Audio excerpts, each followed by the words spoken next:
I was always considered a very funny guy among my classmates, and I appeared in variety shows in high school, but I would dare not go near the drama club because they were considered a bunch of really strange people that were not popular. So I would just do variety things and stuff like that.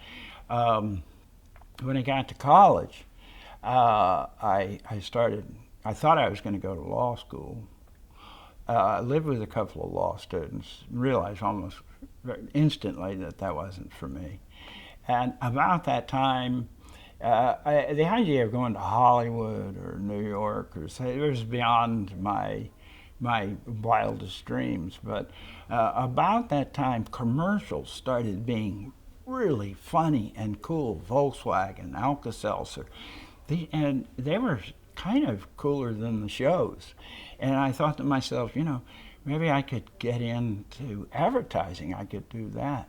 So, in fact, when I graduated from the University of Florida, uh, I went up to New York and tried to get in the advertising business, which I was not successful at. They always had receptionists on the ground floor to keep me out.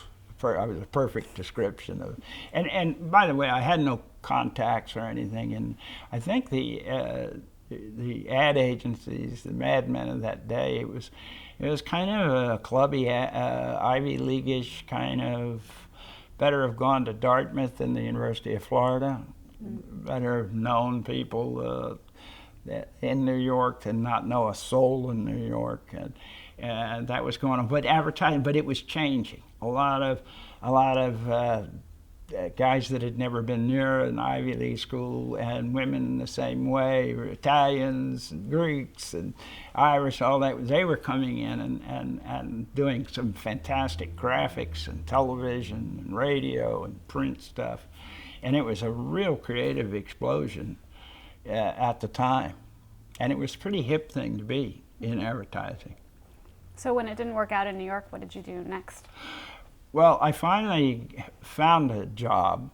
I met a recruiter who was with the Armstrong Cork Company, which used to be one of the biggest corporations in the United States. Because they dealt in asbestos, they've since been sued down to a nub of what they used to be. They were gigantic, and I met their recruiter in New York City in a bar, I think, and he told me what he was doing. I told him what I was doing. He invited me down, and I got a job in their in-house advertising department and moved to just at the edge of the world. It was called Lancaster, Pennsylvania. It's mostly Amish country and very rural, and there is this huge company there, and this would be 1965, and we had to wear a hat, snap-brim hat, and an overcoat, and a suit to work, and they had just begun to allow powder blue and yellow shirts with a tie. No sport coats. And the funniest thing in the world was me buying a hat. I'd never had anything with a ball cap, So that was Armstrong, but it gave me my start because they did this thing where they brought all their salesmen from their various departments, ceiling, floor, industrial, adhesives, whatever. They would bring them into Lancaster for their yearly sales meetings, and there's not a whole lot to do there. And what we would do is put on live shows for the salesmen to introduce the new products for that year. And they would have the Armstrong Circle Theater, which was a big show on television when I was a kid. By the time I got there, they were sponsoring, had big, they would buy parts of shows. Now it's all spot buys, but companies would buy, it'd be Death Valley Days brought to you by, and Armstrong was still doing that, and so we'd have stars come in. I remember Sally Fields is, I think because Armstrong was paying for some of, I think, Flying Nun thing, and so we'd have stars come in, but then we would literally put on shows for the salesmen in which we had hired singers and dancers from the Broadway stage in New York to come down, and we would take the lyrics of songs like On a Clear Day You Can See Forever and change them to On a Clear Day You Can Sell Forever. Well, I mean, it was pretty pitiful. But on the other hand, it was all very professional. And that's where I met, I see their names on a plaque here at the Writers Guild, Tom Patchett and Jay Tarsis. Jay had gone to Williams, Patchett had gone to Michigan State. Jay had tried to make it on the Broadway stage as an actor. He was married and had a very young baby, who, by the way, later became head of ABC programming.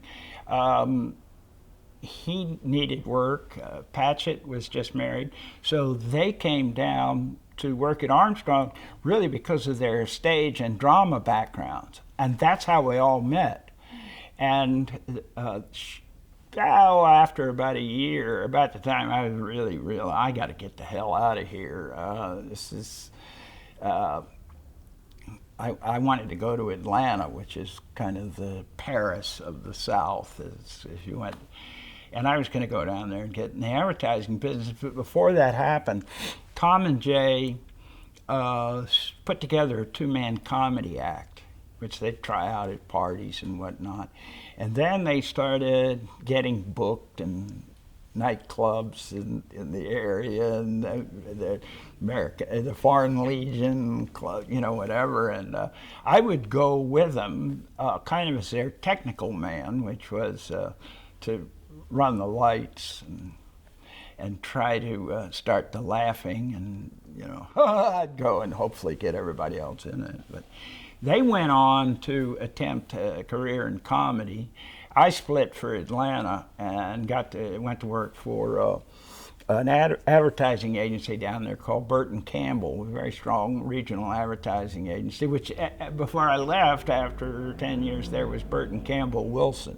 And I became a partner in that as the creative director and eventually president of that agency.